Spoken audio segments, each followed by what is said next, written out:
예, 축복합니다. 오늘은 계시록 시리즈 말씀으로 세 번째 시간, 내 생물과 계시록에서 숫자 4의 의미라는 제목으로 계시록에 7개의 송영이 있어요. 그 7개의 송영 중에서 두 번째 송영, 두 번째 하나님께 영광송입니다. 영광을 올려드리는 노래 첫 번째 시간 함께 말씀드리도록 하겠습니다. 요한계시록은 환상과 상징으로 이루어져 있어요. 그런데 그것들이 계속 반복이 되어 있기 때문에 그 반복하는 장면들을 따라서 읽어야 돼요. 따라서 읽어야 되는데 그렇게 보통 분들은 거의 읽지 않으셔요. 그러니까 계시록을 읽어도 무슨 뜻인지 이해도 안 되고 깨달아지는 것도 없고, 그래서 성경 읽어도 아무런 영적인 유익이 없어요. 그냥 성경 읽는 것 자체의 훈련만 되는 거지. 그래서 계시록에 7 송영이 있고 그 송영이 각각 특별한 의미를 가지고 있다. 그리고 계시록에 오늘은 숫자 4와 관계된 말씀을 나누겠는데요. 둘째 송영, 시편 138편의 말씀을 다 같이 마음을 모아 봉독하도록 하겠습니다. 시작. 여호와께서 내게 관계된 것을 완전하게 하실지라. 하나님과 언약 관계에 들어가면 우리의 부족한 인생, 우리가 할 수 없는 문제들, 해결할 수 없는 것들을 하나님께서 완전하게 해 주신다라고 하나님이신 분이 약속하신 것입니다. 그래서 하나님께서 우리를 온전하게 해 주시는 분이다라는 여러분 믿음을 가지시게 되기를 바랍니다. 그래서 완전이라는 말은 그냥 완전하다, 이게 막연한 게 아니고요. 우리가 하나님의 은혜로 말미암아 하나님께서 공급해 주시고 제공해 주시고 해결해 주시고 했던 그것으로 인해서 우리 안에 하나님의 어떤 것으로 인해서 충만해진다는 겁니다. 충만해진. 결핍의 상태가 아니라는 것입니다. 충만해지니까 어떻게 해요? 평안해지는 겁니다. 뭔가 배고프면 자꾸 뭘 먹고 싶고, 뭐가 결핍하면 자꾸 무엇을 얻고 싶어 해요. 사람들이. 이 세상 사람들이 왜 자꾸 무엇을 얻으려고 그렇게 동분서주하면서 그렇게 바쁘게 살까요? 그 안에 충만이 없기 때문에 또 다른 어떤 것으로 끊임없이 채우려고 시도를 해요. 그게 불쌍한, 하나님 없이 살아가는 사람들의 참으로 불쌍한 모습이죠. 그러나 하나님을 언약의 주로 섬기고 경배하는 사람은 충만해지니까 그분으로 인해서 채워지는 것이 있어요. 우리가 세계 최고의 부자가 된다는 뜻이 아니에요. 하나님을 믿는다고 고난이 면제되는 것도 아니에요. 그러나 하나님 그분으로 인해서 충만해지는 특별한 경험을 하게 되고, 그 심령은 여전히 육신적으로는 결핍이 있고 문제가 해결되지 않을지라도 그 심령 가운데 평안이 있게 된다. 하나님으로 인해서 만족하게 된다. 그래서 하나님께서 우리 인생을 충만하게 하시고, 하나님께서 우리 가족을 평안하게 해주시고, 하나님이 우리의 인생을 만족하게 해주신다라고 말씀합니다. 요한계시록의 핵심 구조는 송영이다라는 것입니다. 요한계시록을 14장, 12장만 이용해가지고 계속 이렇게 쳇바퀴 돌듯이 계속 그 동일한 말씀을 우리가 많이 배워왔는데, 요한계시록 자체에 대해서는 아는 분들이 별로 없어요. 가르치지도 않아요. 그래서 요한계시록에 이렇게 5단락으로 7교회 7인, 7나팔, 7대접, 7환상, 이렇게 5개의 7수로 된 단락으로 이루어져 있다. 그리고 송영으로 시작해서 송영으로 끝난다 라는 것들을 말씀드렸고, 오늘은 두 번째 송영. 첫 번째 시간에 송영 하나를 다 이렇게 말씀드리려고 했더니 이게 양이 많아요. 그 계시록 내외에서 그 연결된 내용들이 많기 때문에 이게 시간이 너무 많이 들어서 두 번째 송영부터는 좀 이렇게 나눠서 천천히 여유 있게 좀 가는 시간 갖도록 하겠습니다. 이후에 내가 보니 하늘에 열린 문이 있는데 내가 들은 바 처음에 내게 말하던 나팔 소리가 같은 음성이 이르되 어떻게 하라? 이리로 올라오라. 하나님께서 하늘의 모습으로, 하늘의 열린 문으로 요한을 데리고 올라가셨습니다. 하늘에 열린 문이 있다라고 얘기합니다. 근데 유대인들에게는 3층천도 있고 어떤 사람들은 그 3층 천을 7층 천이라고 얘기하기도 하고 어떤 사람들은 12층 천이라고 얘기하기도 해요. 그래서 성경에는 바울이 3층 천 얘기했는데 7층 천 얘기해도 되는데 그냥 3층 천으로 얘기한 것이에요. 그래서 그것들의 상징적인 의미들이 있는데 계시록에서 하늘이 나와요. 하늘이 언급이 되는데 그냥 우리가 보는 하늘이 아니고 계시록에서 하늘이라는 용어가 50회 쓰이는데 그 50회에서 계시록 12장 12절을 빼놓고는 다 항상 단수형으로 쓰여집니다. 하늘들이 아니고 계시록에서 실제 그 12장 그 부분만 빼면 계시록에서 전체로 하늘이 나오면 그 하늘은 항상 단수예요. 이게 무슨 의미가 있겠죠? 특별한 의미. 다른 성경에는 이렇게 돼 있지 않아요. 계시록에서만 특별히 하늘은 무조건 단수로 기록을 해놓은 것입니다. 요한이 세상의 염려를 가지고 있어요. 교회를 염려하고 있어요. 교회가 핍박을 당하고 있어요. 하나님이 어쩔 때는 침묵하시는 것처럼 보이기도 해요. 그런데 하나님이 그 인생을 염려하는, 교회를 위해서 기도하는 그 인생을 열린 문으로 데리고 올라가셔서 하늘의 모습을 보여주셔요. 그 하늘은 어떤 하늘이냐 하면 보좌가 있는 하나님이 계신 그 하늘이에요. 그래서 단수 하늘인 것입니다. 우주 거민들이 거하는 또 다른 하늘들이 있어요. 그러나 그런 하늘들이 아니고 우리 인생의 문제가 해결되고 모든 의문이 풀리는 곳은 어디냐면 하나님의 보좌가 있는 그 하늘들의 모습을 우리가 보게 된다면 이 땅에 생기는 모든 문제들이, 의문들이 다 해결이 되는 거예요. 요한이 그래서 그 장면을 보고 다 해결이 됐습니다. 그래서 22장에 뭐라고 말씀해요? 상황은 하나도 바뀌지 않는데 오소서 주님이여 속히 오소서라고 그렇게 노래하고 찬양하는 사람이 돼요. 그 10년 가운데 기쁨이 가득해요. 계시록을 쓰는데 우울하게 쓰지 않아요. 하늘의 노래가 가득한 모습으로 요한이 각 교회에 편지를 써서 이것을 다 읽으라라고 그렇게 편지를 보내는 거예요. 요한이 왜 이렇게 바뀌게 되었을까요? 현실은 굉장히 힘든데, 고난 가운데 있는데, 핍박 가운데 있는데, 성도들은 막 뿔뿔이 흩어지고 있는데 그 10년 가운데는 기쁨이 있고 그 입술에는 노래가 있게 되었어요. 어떻게 이렇게 결정적으로 바뀌게 되었을까요? 하나님으로 인해서 그 심령이 충만해진 것입니다. 할렐루야 아멘. 근데 어떻게 충만해졌냐? 하나님이 그 하늘 문을 여셔서 하나님이 계신 그 보좌를 요한을 데리고 가서 보여주신 것입니다. 우리 인생의 문제가 어떻게 하면 해결이 될까요? 모든 자질구레한 문제들이 다 해결되고 우리가 진짜 이 세상 것으로 충만해 내 계획대로 다 돼야지 우리 인생의 문제가 해결되고 충만해지는 것이 아니라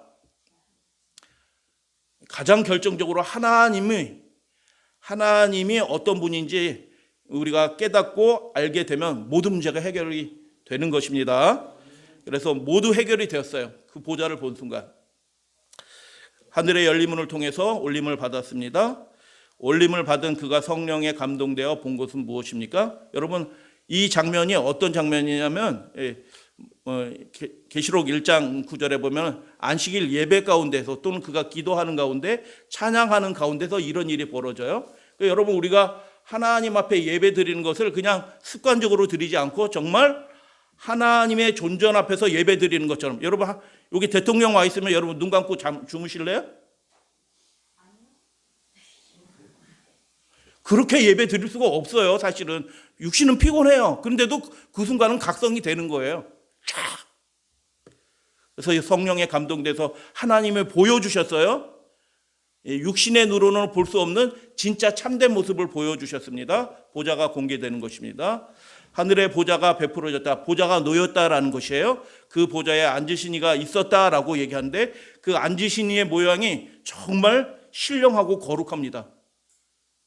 두려운 존재로 나타납니다. 보좌 앞에 7 횃불이 있었다라고 얘기합니다. 성령의 7 영이다라고 얘기하고, 보좌 앞에 또 무엇이 보이냐면 수정과 같은 유리 바다가 있는데 보좌 주변에 4 생물이 있는데 눈들이 가득하다. 그래서 하나님의 모습이 보이고 24장로가 보이고 7 횃불이 보이고 4 생물이 보이는데 이 존재들이 어떻게 해요? 24장로와 4생물과 24장로들이 보좌를 둘러서 있어요. 이게 무슨 뜻이에요?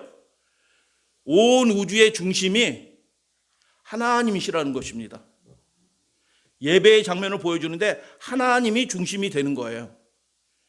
하나님이 온 세상을 통치하고 계시는 그 모습을 보여준 것입니다.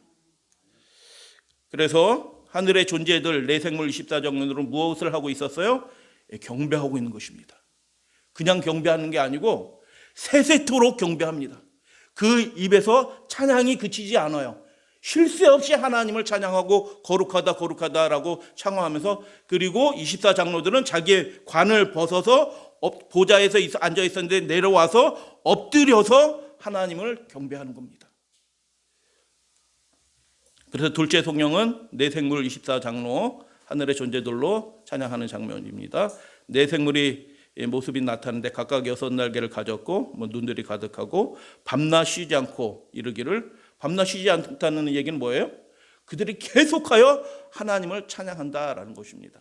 거룩하다 거룩하다 거룩하다 주 하나님 곧 전능하신 이여 전에도 계셨고 이제도 계시고 장차 오실 분이시니라. 지금 오고 계시는 분이에요. 현재 분사로 돼 있어요. 언젠가 오시겠지라고 아니고 지금 오고 계셔요. 지금 오고 계시니까 어떻게 해요? 도착하실 거예요. 그러니까 준비하고 계셔야 되는 것입니다. 또 이 세상 죄악의 역사는 그분이 오시면 어떻게 해요? 끝나게 되는 것입니다. 택배가 발송되었다라고 카톡으로 문자가 와요. 핸드폰으로 문자가 와요. 그러면 그 택배 발송됐던 게 도착해야 안 해요? 이미 오고 있어요.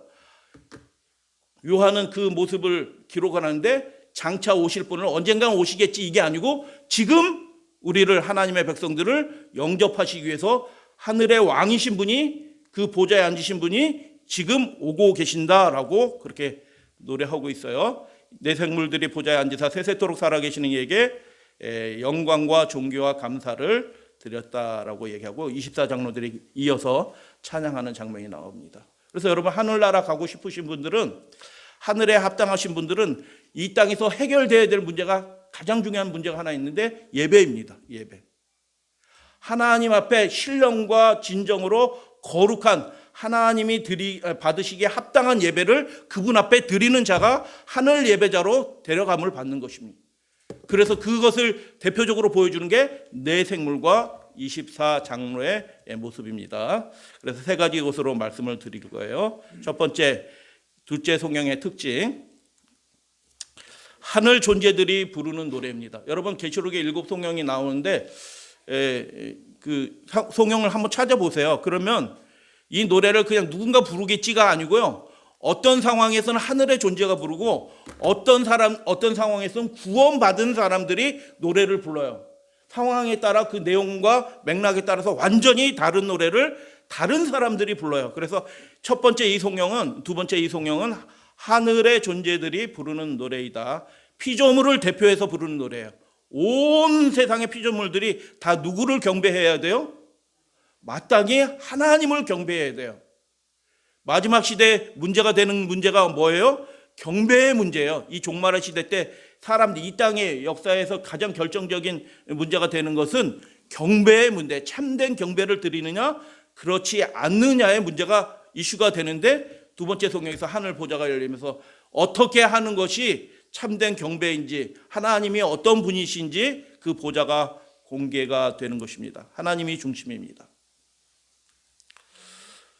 첫째 성령은 그래서 세 가지 이유로 그리스도를 찬양합니다. 우리 배웠어요, 지난 시간에. 그리고 두 번째 성령은 네 가지 이유로 창조주 하나님을, 그 거룩하신 하나님을 경배하는 장면이에요. 하나님을 경배해요. 그리고 다섯째 장면에서는 다음 5장에서는 어린 양을 경배하는 장면이 나와요. 그래서 교회의 본질이 뭘까?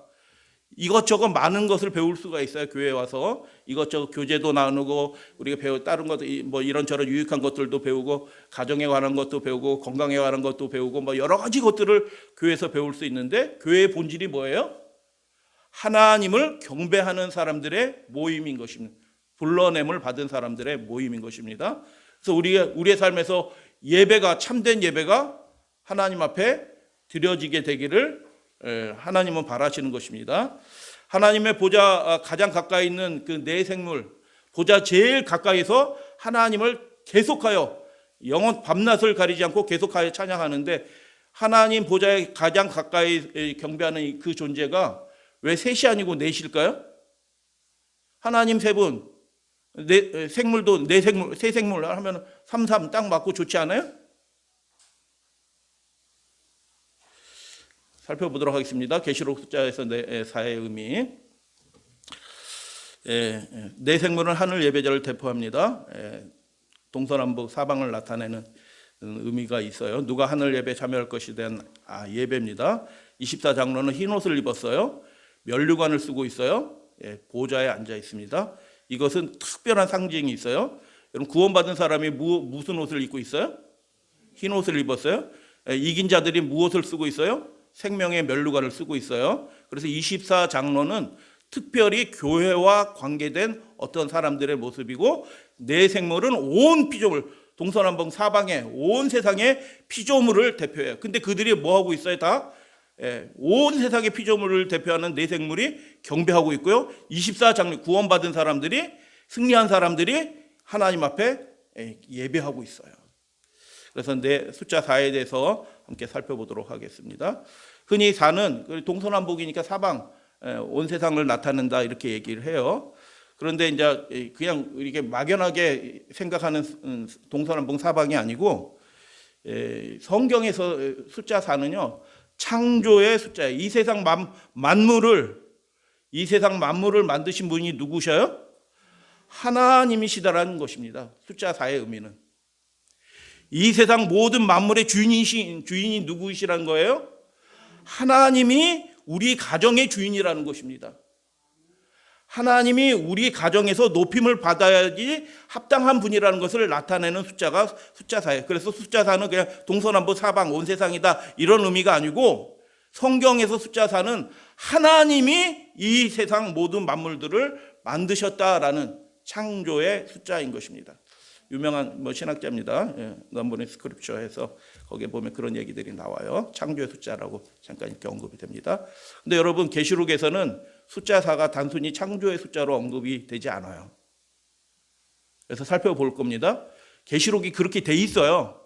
근데 주석책에도 없고 누구도 이런 말씀을 한 적은 없어요. 근데 하나님이 이렇게 알게 해주시고 눈에 띄게 해주시고 정리가 되게 해주셔서 이렇게 말씀을 드리는 거예요. 계시록에서는 그 숫자 4가 더 특별한 의미를 가지고 있어요. 살펴보도록 하겠습니다. 이 숫자는 경배와 관계돼서 언급이 됩니다. 계시록에서는요.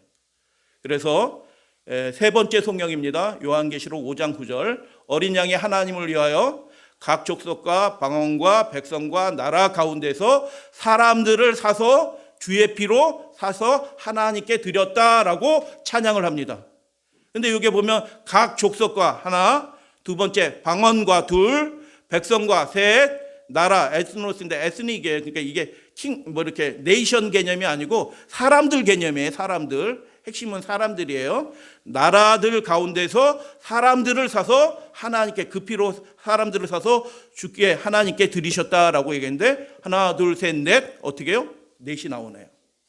그래서 이 4가 언급이 되는데, 4라는 개념이 언급이 되는데 무엇과 관계돼서 언급이 돼요? 온 세상, 이 각 족속과 방언과 백성과 나라, 이거를 한 단어로 요약하면 뭐가 돼요? 온 세상 사람들이에요. 모든 사람들이 다 하나님께 어떻게 해요? 경배해야 된다. 하나님이 그들을 피로 사셨다라는 것을 의미하는 것입니다. 우리 인생은 우리의 것이 아니에요. 사실은 우리가 살며 기도하며 있게 되는데, 이것이 우리가 저절로 있게 된 게 아니고 하나님의 아들이 피로 사서 그 속죄의 희생을 드렸기 때문에 우리가 지금 하나님을 믿든지 예수 그리스도를 영접하지 않든지 상관없이 우리가 지금 살고 있는 이유가 무엇이냐면 그 하나님의 덕분에, 희생 덕분에 우리가 지금 있게 된 것입니다. 그래서 계시록은 숫자 4와 관련돼서 경배와 관련돼서 언급이 된다. 어린 양이 하나님을 위하여 모든 사람들 가운데서 사람들을 피로 사서 하나님께 드렸다. 여러분, 우리가 마귀에게 속해 있고 마귀에게 팔려가서 죽음의 상태에 있었는데, 그 죽음의 상태에 있는 죽어가는 인생을 피값을 치르고 사 주셨다라는 것을 알게 될 때 그 사람들이 어떻게 될까요? 그 나를 사 주신 그 하나님과 어린 양에게 찬양을 올려드리는 것입니다. 그것이 이제 세 번째 성경이에요. 그래서 하나님은 모든 사람, 피로 사셨어요. 모든 사람을 피로 사셨어요. 모든 사람들에게 하늘 찬양대에 참여할 기회를 주신다라는 것입니다. 이 하늘 찬양대의 모습이기도 해요. 7장 9절에 보면 이런 말씀이 있어요. 다 같이 봉독합니다. 이후에 시작. 이후에 내가 보니 각 나라와 족속과 백성과 방언에서 아무도 능히 셀 수 없는 큰 무리가 나와 흰 옷을 입고 손에 종려가지를 들고 하나님을 찬양합니다. 네 번째 성경이에요. 각 나라와 족속과 백성과 방언에서, 이걸 한마디로 뭐라고 얘기해요? 온 세상 사람들 가운데서, 모든 사람들 가운데서 하나님 나라에 합당한 사람, 구원받을 사람들은 어떤 사람들이냐면 큰 환난을 통과해서 이기고 나온 그 사람들이 있다라는 것을 보여주게 되는 것입니다.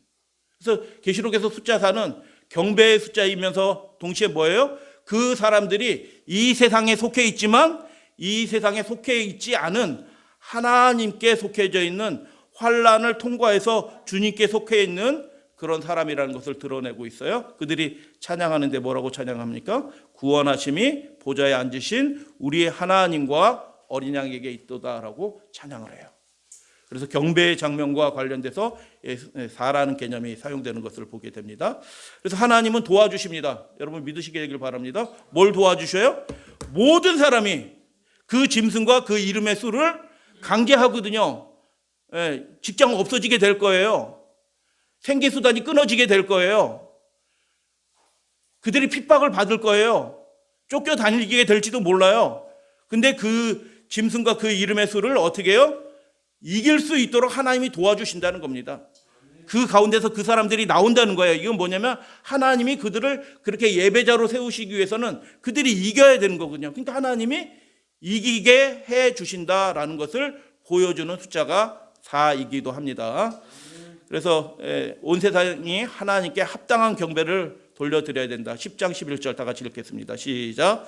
그가 내게 말하기를 내가 많은 백성과 나라와 방언과 임금에게 다시 예언하리라. 여기 보니까 복음을 전하는데 그 옆집 아저씨한테, 옆집 아주머니한테 전하고 마는 게 아니에요.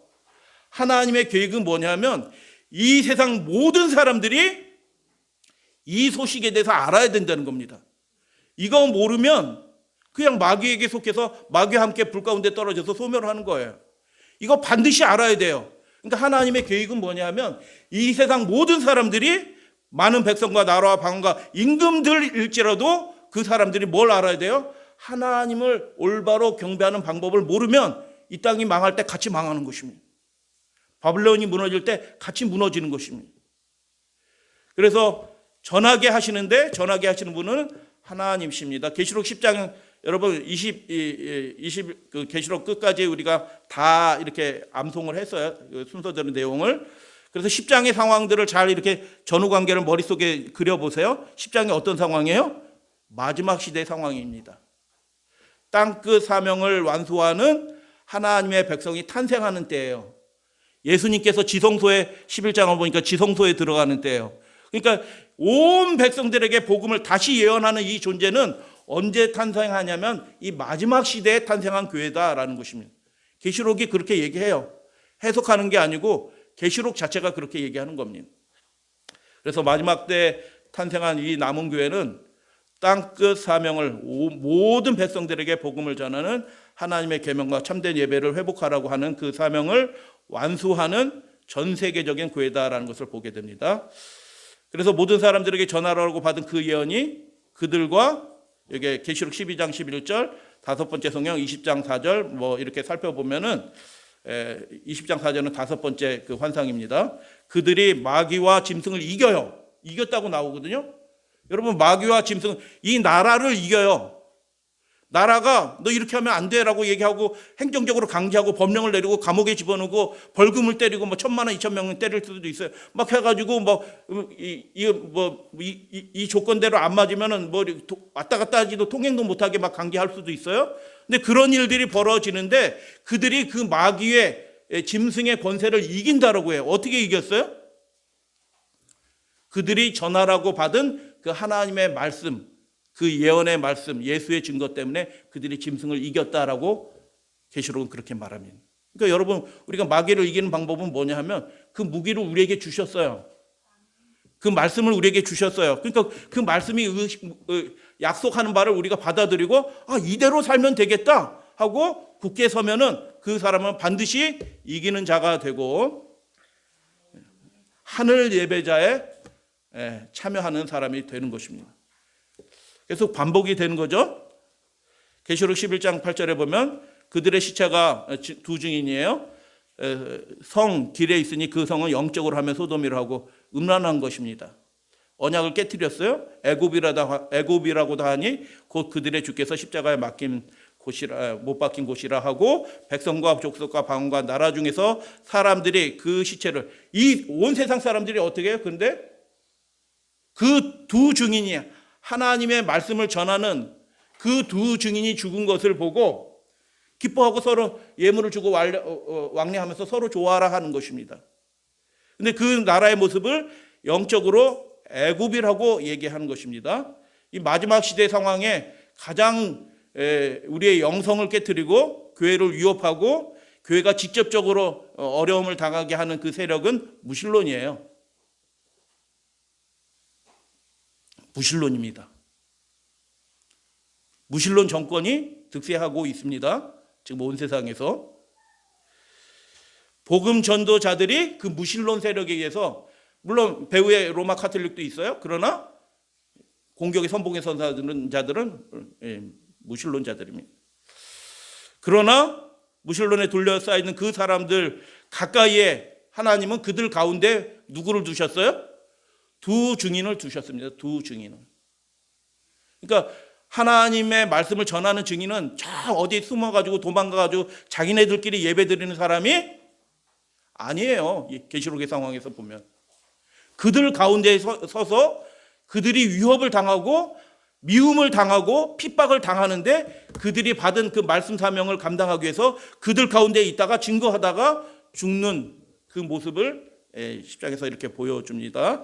그래서 모든 사람들 각계에 구원의 통로가 될 만한 사람들을 하나님 주셨어요. 그 믿으시게 되길 바랍니다. 가까이 뒀어요. 근데 그 사람을 존중히 여기고 하나님이 보내신 사람이라고 존중히 여기고 그 입에서 나오는 하나님이 전하는 그 말씀들을 이렇게 잘 받는 사람들은 구원의 은혜에 참여하게 될 거예요. 근데 네가 뭐냐 이렇게 해버리면 어떻게 해요? 그럼 마귀에 속한 사람이라. 우리가 그렇게 구원의 통로가 되어주시는 우리 믿음의 가족들 되시기를 당부드립니다. 잠깐만 살펴볼게요. 이 무신론 세력이 어떻게 온 세상에 이렇게 가득하게 됐나. 여러분 잘 모르실 수도 있어요. 이런 사람이 있다라고 생각하시면 돼요. 휴մ, 회의주의, 루소, 자연, 칸트, 궁극적인 거 알지 못한다. 이런 1700년대에 태어나고 헤겔 등등 이렇게 해서 프랑스 그런 사람들이 생각들이 많아지다 보니까 혁명이 일어나는 것입니다. 마르크스 나오고요, 니체 나오고 경철수가 막스가 쓴 책이에요. 공산당선언이 일어나고 프로이트 참된 건 없고 다 무의식이야. 진짜는 하나도 없어라고 얘기하는 겁니다. 다윈, 베르그송 다 진화론자입니다. 레닌, 러셀, 무신론자 엥겔스, 공산주의 루카치, 블록, 코르시, 그람시. 여러분 요즘 하여튼 그래서 제 인터내셔널 설명을 안 드리고 이렇게 제 인터내셔널은 뭐냐면 국제 공산주의 혁명이 위해서 조직된 단체예요. 등등 이렇게 해서 잘 모르시지만 이 사람들의 이름은 모르시지만 실제로 TV 켜보면 이 사람들의 얘기가 맨날 나옵니다. 여러분들 아시기 맨날 그 문화 강좌, 예술 강좌 하는 사람들의 얘기를 다 보면 다 이 사람들 얘기예요. 무신론 세상이 학교 교과서 안에 다 들어와 있고요. 이 사람들이 하는 얘기들이 교과서 안에 다 들어있고 초등학교 애들도 이 사람의 이름은 가르치지 않지만 이 사람들의 사상은 그대로 다 가르쳐요. 대학교에서는 당연히 미대 가면 미학 배우는데 그 미학이 어떤 미학이에요? 이 사람들이 세운 미학들을 다 그대로 배워요. 하나님을 아는 길을 다 차단해버리는 것입니다. 그래서 대공황이 일어나고 2차 세전이 일어나고 제3 이런 일들이 일어나는데 무신론 세상입니다. 무신론 세상. 사람의 계명으로 무신론이라는 얘기가 뭐예요? 하나님의 계명이 아니고 자기 생각대로 생각한 그 사상을 가르치는 시대가 된 것입니다. 마지막 이 시대는 그래서 생명이 없는 문화예요. 이 대중문화를 보세요. 거기 무슨 생명이 있고 아름다움이 있어요. 다 사망의 문화인 것입니다. 죽음 직전에 있는 문화입니다. 마귀는 세상에서, 그래서 마귀가 이 세상에서 하는 일이 있네요. 그래서 무슨 일을 하느냐, 하나님께 참된 경배를 드리지 못하도록 이렇게 방해하고 회방하고 강제합니다. 또 권세를 받아 성도들과 싸워 이기게 되고, 계시록 13장 7절 말씀이에요. 각 족속과 백성과 방언과 나라를 다스리는 권리. 그러니까 하나님께 속해져 있지 않으면 결국 누구한테 속하는 거예요? 온 세상 사람들이 하나님께 속해져 있지 않으면, 하나님께 참된 예배를 드리지 않으면 모든 사람들이 다 결국 그 영이, 그 정신이 다 세뇌당하고 해가지고 자기가 마귀에 속하인지도 모르고 다 마귀에게 속하는 거예요. 여러분 TV 많이 본다고 경건해지면 TV를 더 많이 보세요. 경건해지지 않아요. 힘들다고 TV 볼 수 있잖아요. 뭐 이해가 돼. 유튜브 많이 볼 수. 그런데 어떻게 해요? 그걸 적절하게 절제를 하면서 좀 보실 필요가 있어요. 비평적으로도, 혹시 보더라도 비평적으로 좀 보셔야 돼요. 이 세상, 모든 세상을 다스리는 권세가 누가 받았어요? 이 짐승이 받았어요. 마귀가 조종자예요. 그러니까 이 세상 문화와 배울 것들을 다 이렇게 학교 가서 이렇게 배우면요, 결국 하나님을 대적하는 사람이 되고, 하나님께 참된 경배를 드리는 게 왜 중요한지도 모르고 그냥 그렇게 혼자 살아가는 사람이 되는 것입니다. 첫째 짐승, 마귀가 배우인 이 첫째 짐승은 초국적인 권세를 받아서 모든 사람들이 참된 경배를 잃어버리고 예수 그리스도를 잃어버리도록 예배는 드리고 하나님을 부르고 주여 주여는 하는데 참된 경배를 드리지 못하도록 회막합니다. 그래서 모든 사람들을 다스리는 권세를 받지만, 그러나 우리가 배웠어요. 이 권세가 절대적이다. 이것은 하나님이 허락하신 권세예요. 이게 무슨 뜻이냐면, 고난을 통해서 그들이 온전해지고 그들이 하나님의 나라에 합당하다는 게 이 고난을 통해서 입증이 되는 거예요. 하나님이 좋아라 하시는 거예요. 고난 받는 게 하나님 입장에 더 편해. 왜냐하면 고난 받으면 딱 두 무리가 되거든요. 타협하든지 아니면 어떻게 해요? 진짜 하나님의 백성으로 서든지, 참된 예배를 드리면서 핍박을 받든지 구분이 딱 되는 거예요. 온 나라와 백성과 방언과 백성들 가운데서 우주 거민들과 천사들 앞에서 내 백성이다라는 것이 입증이 돼요. 그러니까 하나님이 고난을 허락하시는 것입니다. 여러분, 마지막 시대 교회는 고난이 허락이 돼요. 하나님께 결정적으로 영광 올려드리기 위해서는 그냥 우리가 주여 주여 한다고 영광이 되는 게 아니고, 그들이 전적으로 하나님께 속해 있다는 것이 드러나요. 그 어려운 상황 속에서도. 그래서 하나님, 이 교회가 하나님께 영광이 되는 것입니다. 그래서 고난이 옵니다. 고난이 오는데, 그게 고난이 오면 당황하실 필요도 없고 절망하실 필요도 없어요. 그 일들을 통해서 하나님께 결정적인 영광이 올려드리는 일들이 이루어지게 되는 것입니다. 왜냐하면 하나님을 아셔요. 우리 심령 속에 참된 믿음이 있는지 없는지 아시거든요. 준비가 됐어. 그러니까 고난 허락하셔. 한번 해봐라. 마귀한테. 욥이 준비가 되어 있으니까 한번 해봐. 이렇게 하시는 것처럼 마지막 시대도 고난을 허락하셔요. 그런데 어떻게 해요? 마귀가 이렇게 강제를 해요. 각 족속과 백성과 방언과 나사를 다 다스린 거예요. 다스리면서 통제를 하는 겁니다. 그런데 통제를 하는 목적이 뭐예요? 하나님의 계명을 어기도록 하기 위해서 통제를 하는 거예요. 그거를 아셔야 되는 거예요. 하나님의 계명을 범하고 불순종하게 하고 예배가 타락하게 하도록, 세상 예배가 교회 예배 안으로 들어와서 왕이 명령한 대로, 국가가 명령한 대로 예배가 드리도록, 그렇게 타락하는 일들이 벌어지도록 이 짐승의 권세가, 마귀의 권세가 그 배후에서 그 일들을 한다는 거예요. 그래서 둘 중에 하나, 하나님께 속한 자들은 이기게 된다.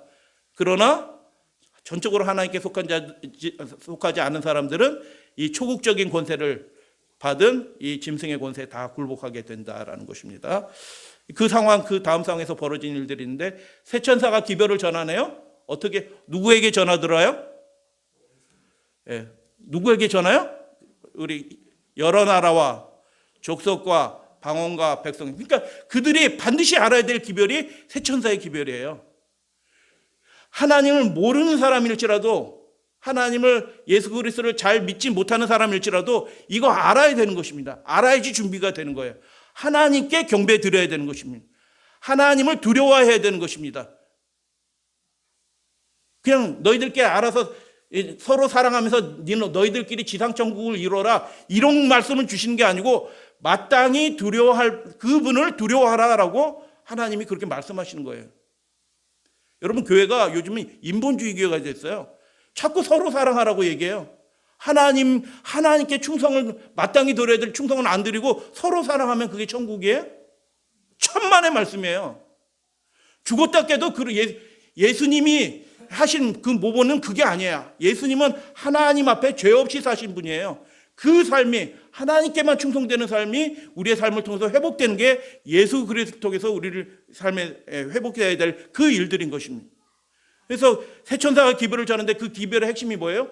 경배입니다. 경배. 하나님께만 온전한 충성된 경배를 받으라. 국가에 엎드리지 마라.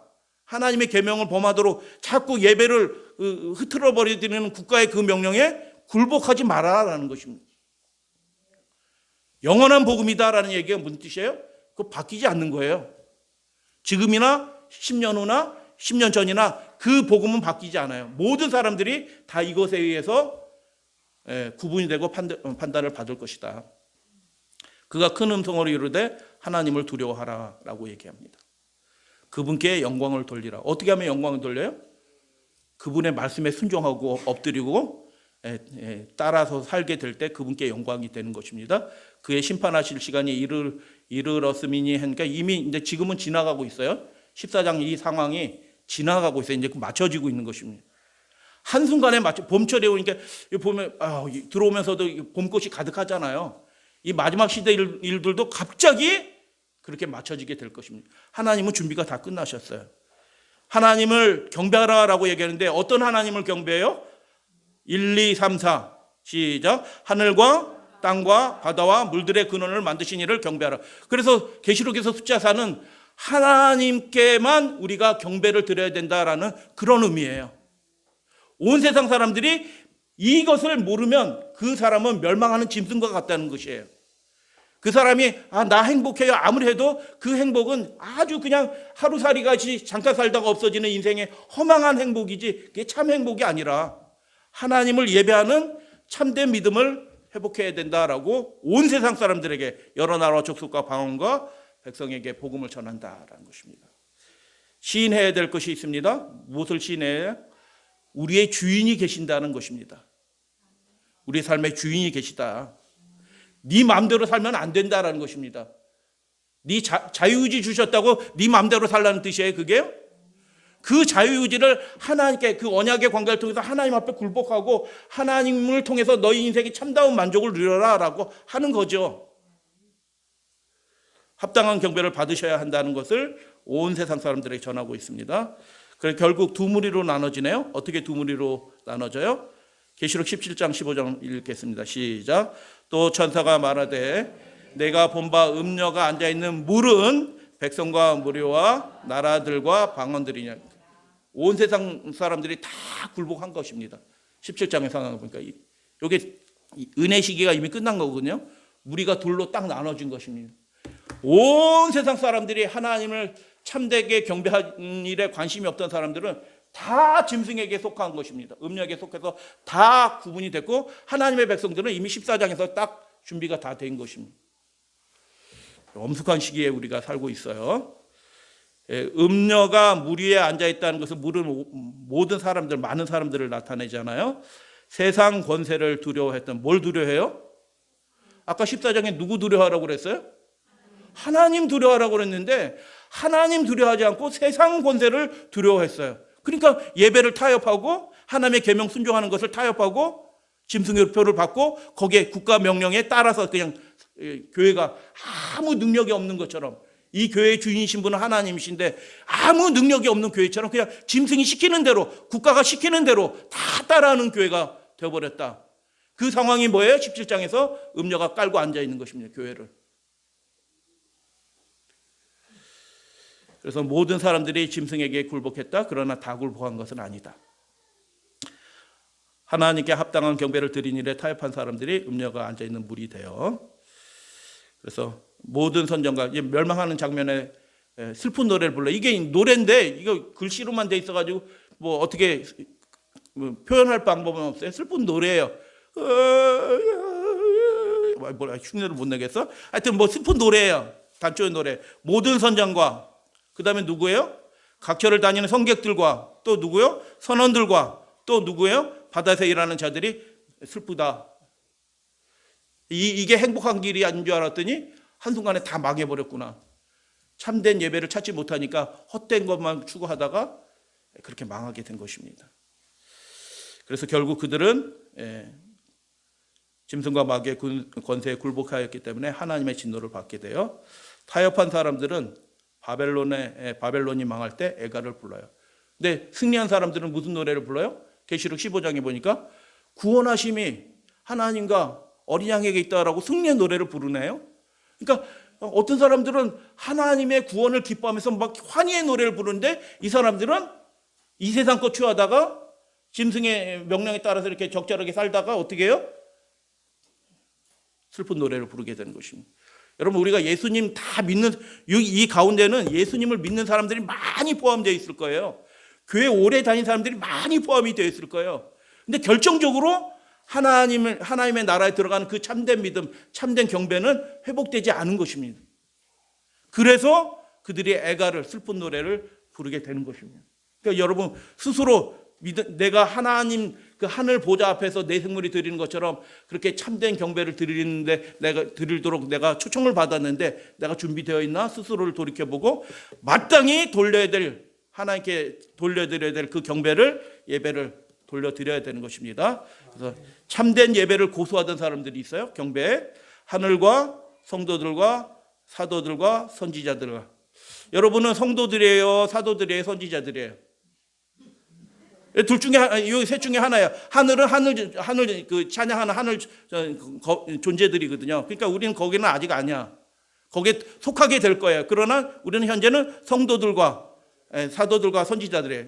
그래서 결국 이건 뭐예요? 하나님을 사랑하고 그분께 참된 예배를 드리기를 기뻐하는 온 우주의 존재들아, 이렇게 얘기하는 겁니다. 하나님이 심판하셨다. 그 예배를 회방하고 계명을 회방하고 하나님의 백성을 핍박하고 어렵게 했던 그 세력들을, 마귀의 세력과 짐승의 세력을 하나님이 심판하셨다라고 그렇게 노래를 하는 장면이 나와요. 즐거워하게 하는 장면. 그에게 심판을 행하셨다. 이 사람들은 그 네부류의 사람이죠. 모든 선장과 각처를 다니는 성객들과 선원들, 바다에서 일하는 자들과는 이 노래를 부르는 사람들은 달라요. 왜 다를까요? 그들이 뭐 팔이 한쪽이 더 있어요? 다리가 하나 더 있어요? 그게 아니고 그들은 그 앞에서 나온 내용이에요. 하나님의 말씀과 예수의 증거로 짐승과 마귀의 권세를 이겼어요. 그 말씀대로 산 것입니다. 그들이 이겼어요. 짐승의 뼈를 받지 않았어요. 손해는 많이 받았거든요. 근데 그게 아깝지도 않고 두렵지도 않아. 그래서 이긴 그 사람들이 하나님의 심판을 즐거워하게 됩니다. 이 심판하는 일들이, 이 재앙들이 곧 일어나요. 여러분, 멀지 않았어요. 이루어질 일들이 다 이루어졌습니다. 예수님이 보여주신 그 일들이. 심판하신 후에 천상의 존재들이 이긴 자들과 함께 4번 할렐루야 할렐루야 할렐루야 하는 게 장면이 이제 19장에 이렇게 나와요. 마귀가 이름이 몇 개 있어요? 여러분 이름이 몇 개 있어요? 여러분도 다른 이름이 있을 수 있어요. 마귀의 이름이 몇 가지예요? 계시록에 보면 마귀의 이름도, 마귀가 어떤 존재냐면 자기가 경배받, 온 세상의 중심이 자기였으면 좋겠어. 여러분도 그렇죠? 아니죠? 그러면 우린 마귀가 되는 거예요. 온 세상이, 가족이 다 나를 중심으로 움직이면 좋겠어. 직장이 다 나를 중심으로 움직이면 좋겠어. 세상이 다 내 편의를 제공했으면 좋겠어. 그게 뭐예요? 내 부인이 나를 좀 중심으로 좀 움직이면 좋겠어. 그 남편은 마귀입니다.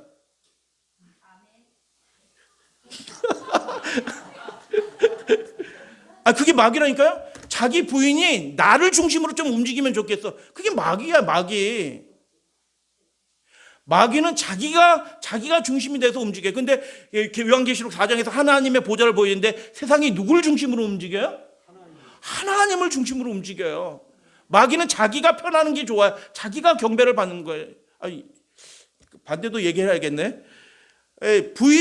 남편이 자기를 중심으로 좀 잘 해줬으면 좋겠어. 그러면 그 부인은 마귀입니다. 마귀가 아멘이 좀 작아지셨네. 그래서 마귀의 존재는 자기가 높임을 받기를 원하는 거예요. 그 마음이 무신론자의 마음이에요. 자기가 높임을 받고 자기가 온 우주의 무신론 철학의 중심이 뭐예요? 온 우주의 중심이 누구라고요? 나다, 인간이다라고 얘기해요. 그 무신론 철학의 중심이에요. 그 배경이 누구예요? 그 영의 배경이 마귀야, 마귀. 똑같아요. 그게 뭘로 바뀌어서 나왔든 TV로 나오든지 대학교 교과서로 나오든지 그게 다 마귀라고 해요. 마귀. 학점 받기 위해서 펴서 공부는 하지만 그게 마귀가 하는 말이라. 여러분 성경을 열심히 배우셔야 돼요. 그 말씀이 들어가서 그것들을 다 몰아내야 되는 것입니다. 속사람을 깨끗하게 해야 되는 것입니다. 그 마귀가 자기도 경배 받으려고 한다. 근데 이름이 4가지가 나와요. 계시록에. 여러분 다 아시는 이름인데 계시록은 그래서 성경의 종합판이에요. 다 나와요. 계시록만 봐도 다 알 수 있습니다. 모든 걸 사실은. 가장 태초 이전부터 하나님이 하신 일부터 마지막 때까지 일들이 다 나와요. 또 내가 봄에 천사가 무저갱의 열쇠와, 여러분 마귀가 힘세지 않아요. 천사 하나가 내려와가지고 그냥 잡아 묶어버리니까 꼼짝도 못하는 거예요. 그러니까 여러분 이 교회가 하나님께 충성을 다하고 온전한 예배를 드리는 교회면 하나님이 지키십니다. 할렐루야, 아멘. 마귀가 까딱도 못합니다. 하늘로부터 내려와서 누가 시킨 거예요? 예수님이 시킨 거예요. 야, 가서 잡아놔. 그러니까 꼼짝도 못하고 결박을 당하는 거예요. 용이 이름이 4개네. 옛뱀이니 마귀니 사탄이다 이렇게 얘기해요. 용은 무엇을 상징해요? 반역자예요. 하나님의 정부의 반역자. 그분의 계명이 옳지 않다라고 해서 하나님의 계명을 부인하고 반역한 존재예요. 여러분 계명을 안 지키면 여러분들 용의 백성이라니까. 우리가 주님 하면서도 계명을 안 지켜. 그럼 용의 자손이에요. 예수 그리스도의 자손이 아니고 용의 자손이에요. 옛뱀이에요. 그럼 이렇게 하는 게 뭐 하나님 부인하는 건 아니야. 뭐 우리가 뭐 살자고 하는 거지 뭐 이게 뭐 나쁜 거야 해가지고 그 새치 혀로 가지고 살랑살랑 해가지고 미혹해서 불순종에 떨어뜨린 거예요. 옛뱀. 마귀라는 마귀라는 헬라어가 뭐라고 말씀드렸어요? 디아볼로. 그래서 디라는 말이 둘로 나눈다는 뜻이에요. 마귀는 그래서 하나님과 우리 사이를 둘로 나눠요. 불순종으로, 계명을 지키지 아니함으로, 참된 경배를 드리지 않게 함으로, 형식적인 예배를 드리게 함으로 하나님과 우리 사이를 딱 단절하는 것입니다. 은혜의 통로를 끊어버리는 것입니다. 참소하는 자입니다. 사탄, 대적자라는 뜻이잖아요. 사탄이란 말이. 그런데 그 일들을, 대적하는 일들, 분리시키는 일들, 미혹하는 일들, 반역하는 일들을 하나님이 다 끝내시는 것입니다. 할렐루야, 아멘. 영원히 끝내실 것입니다 라는 것을 보여주고 계십니다. 그래서 결박을 당합니다. 숫자 4는 그래서 정리를 좀 할게요. 모든 사람이 마땅히 하나님을 경배해야 했다. 근데 구원받은 모든 사람들이 특징이 있어요. 그 백성들 가운데서 나와서 하나님께 드려서 하나님을 찬양해요. 하나님을 거룩한 옷을 입고 경배해요. 여러분 우리의 예배가 대충 드리는 예배가 되면 안 됩니다. 정말 육신이 피곤해가지고 앉아서 난방은 따뜻하니까 이산화탄소 농도는 높아지고 그러니까 눈이 좀 감길 수는 있어요. 저는 뭐 그거 이해해요. 뭐 저도 군대에 갔을 때 안식일날 맨 앞에 앉아가지고 맨날 잤으니까 그건 이해는 다 해요. 그러나 우리의 예배는 어떤 예배라고요? 하나님을 전심으로 하는 예배인 것입니다. 구원받은 사람들은 그런 사람들이에요. 그 세상 사람들에 속해 있지만 그들과는 완전히 다른 삶의 스타일을 가지고 있어요. 그래서 하나님의 백성은 많은 백성과 나라와 방언과 임금에게서 복음을 전하는 사람. 여러분 우리 복음을 전하는데 연합해 주시길 바랍니다. 어려운 시기지만 어떻게 하면 복음을 전하냐면 우리가 말씀에 굳게 서고 채워짐을 받으면 그게 복음의 시작이에요. 나로부터 복음이 시작이 되는 것입니다. 그러니까 우리가 하나님의 뜻과 말씀을 잘 배워야 돼요. 그러니까 맨날 성경 이렇게 들고 다니면서 성경 얘기 좀 들어보실래? 이렇게 할 수 없잖아요. 여러분이 말씀이 되어야 되는 것입니다. 그래서 무슨 얘기가 되면 하나님이 이렇게 말씀하시는데 당신도 이런 축복을 받으면 좋겠다. 하늘 찬양대에 같이 들어가자 하고 얘기를 해줘야 되잖아요. 그게 어디 있어야 돼요? 우리 마음에 하나님의 말씀이 있어야 되는 거예요. 근데 애굽에서 두 증인들은 하나님의 증인들이 죽어가는데도 핍박받는데도 그 동네 사람들은 어떻게 해요? 하나도 그 사람들을 위해서 슬퍼하거나 그의 죽음을 애통해하는 사람들이, 교회가 고난당해도 반대 마귀에 속한 사람들은 교회를 욕해. 교회가 고난당하고 있는데 지금도 그 일이 벌어지잖아요. 마귀에게 속한 사람들은 교회가 지금 고난당하는데 교회가 틀렸다고 교회를 공격을 해. 마귀가 하는 일입니다. 첫째 짐승은 온 세상을 다스리는 권세를 받아요. 음녀는 결국 어떻게 해요? 그 회복하라는 셋째 천사의 기별을 듣고 거기서 회복하라는 기별을 거절했기 때문에 음녀가 딱 올라타는 것입니다. 끝난 것이에요. 운명이 결정이 된 것입니다. 바벨론을 의지했습니다. 하나님을 의지하지 않고. 그래서 짐승의 권세에 굴복하지 않고 하나님께 경배하던 자가 온 하늘과 합하여 하나님을 예배하는 자가 됩니다. 짐승을 경배하는 자가 되지 않아야 되는 것이죠. 하늘들과 성도들과 사도들과 선지자들 중에 우리는 한 사람이 되어야 되는 것입니다. 심판한 것을 기뻐해요. 왜 그러냐면 그들은 복음 사업에 헌신했던 사람들이기 때문에 그래요. 이 세상 사람들, 이 세상 하나님을 참되게 예배하는 일을 거부한 그 모든 사람들은 용, 옛뱀, 마귀, 사탄에게 사로잡힌 사람이 돼서 함께 불못에 사라지게 될 것입니다. 하나님이 주님이심을 고백합니다. 우리가 누리고 있는 모든 것들이 실제는 하나님이 주신 것임을 시인하고 고백합니다. 내 삶이 내 것인 양 교만하게 산 것을, 주인 없는 들나귀처럼 산 것을 후회하고 회개합니다.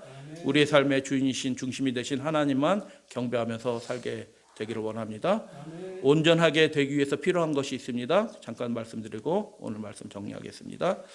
내용 요약하면 이렇게 되어 있어요. 모든 사람들이 다 참여할 기회를 주신다. 하늘 찬양대에 참여할 기회 주신다. 짐승의 그 이름의 수를 이길 수 있도록 하나님들을 모든 사람을 다 돕고 계신다. 본인이 그렇게 받아들이고 선택하면 그도 이긴 자가 될 것이다. 모든 사람들에게 예언이 전파되고 있다. 지금 전파되고 있어요. 그리고 모든 사람들에게 구원의 복음을 전할 사람들을 가까이 두셨다. 그 성 안에 두 증인이 있어요. 그러니까 복음을 들으려면 어디에서든지 들을 수 있다는 것입니다. 하나님이 다 그렇게 하시는 거예요. 모든 사람들이 다 그 구원의 복음을 들을 수 있는 증인들을 다 그 마을마다 두셨다. 이 조그만 마을에도 하나님이 두셨다. 참된 경배를 회방하면서 모든 사람들을 다스리는 권세를 받지만 이거 절대적인 권세 아니다. 두려워하지 말자. 합당한 경배를 받으셔야 된다. 하나님께 합당한 경배를 드리는 일에 타협한 사람은 슬픈 노래를 부르게 된다. 즐거워하게 되는 사람은 타협하지 않은 사람, 참된 예배를 고수한 사람들이 즐거워하라 하고 노래하게 된다라는 것입니다. 그래서 계시록에서 숫자 4는 창조의 숫자이며 어떤 숫자예요? 합당한 예배를 하나님께 돌려드려야 된다는 것을 나타내는 숫자입니다. 모든 사람을 나타내죠.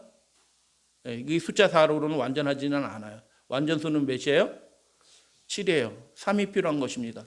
우리에게 필요한 분이 누구예요? 하나님이십니다. 그래서 하나님이 우리와 합해져야지, 언약의 관계에 들어가야지, 그분께 속해야지 우리가 완전하게 되는 것입니다. 땅의 임금들과 왕족들과 장군들과 부자들과 강한 자들과 모든 종과 자유인이 몇 종류의 사람이에요?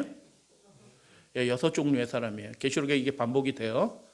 6은 인간의 숫자예요. 완전하지 않아요. 666 사람의 숫자예요. 그렇기 때문에 6은 그 자체로 완전하지 않아요.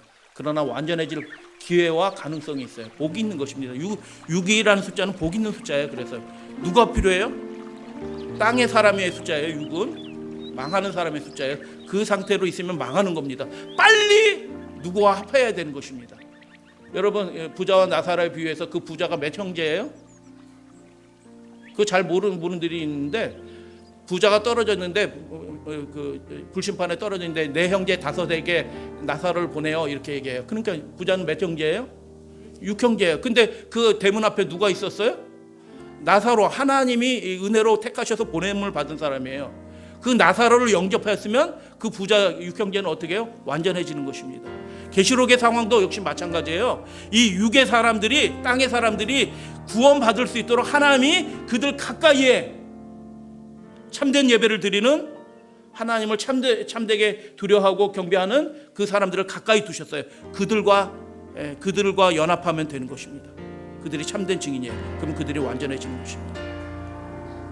여러분, 우리에게 하나님이 필요합니다. 그죠?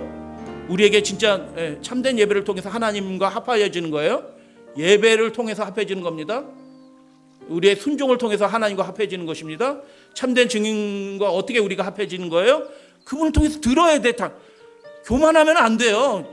그분이 알고 있거든요. 그러니까 들어야 돼. 듣고 그 사람을 영접해서 알려주세요 하고 영접하게 되면 그 인생도 이전의 과거는 다 하나님께서 잊어버리시고 온전하게 해주신다는 것입니다. 참된 예배를 드린 사람들이 그 참된 증인이 된다라고 말씀하셨어요. 누구와 친해져야 되나요? 하나님과 친해지셔야 돼요. 하나님과 친해지셔야 됩니다. 두 번째, 누구랑 친해져야 돼요? 참된 증인하고 친해지셔야 됩니다. 자기랑 맞는 사람하고 친하면 아무 소용이 없어요. 근데 그 사람이 그 믿음 생활 잘하면은 상관이 없지만, 육신적으로 자기의 코드가 맞는다 해가지고 막 들로도 산으로 돌아다니고 뭐 하고 다닌다, 그 아무런 소용이 없습니다. 하나님의 말씀을 올바로 증거하고 그 말씀을 하나님을 참되게 예배하는 방법을 알려줄 사람하고 친해져야 되는 겁니다. 거룩하다 주 하나님 곧 전능하시니여 전에도 계셨고 이제도 계시고 장차 오실리라라고 내 생물이 이렇게 네 가지로 찬양을 합니다. 이것은 온전한 예배가 회복될 것을 예시합니다. 정리합니다. 경배자를 대표합니다. 숫자 4는 요한계시록 숫자는 경배하라는 숫자예요. 경배하라. 하나님을 경배하라. 창조의 숫자는 동시에 합당한 경배를 드려야 된다. 온 세상 누구나 다 그렇게 해야 된다라는 그런 의미를 나타내요. 그리고 온전해지는 데는 하나님과 증인이 필요하다. 여러분, 그렇게 이 마지막 시대에 참된 경배를 회복하시고 하나님을 기쁘시게 하는 예배를 드리시고 또 우리가 온 세상을 향하여 그렇게 하나님의 기별을 전하는 우리 믿음의 가족들 되어주시기를 주님의 이름으로 축복하면서 말씀을 마치도록 하겠습니다. 아멘.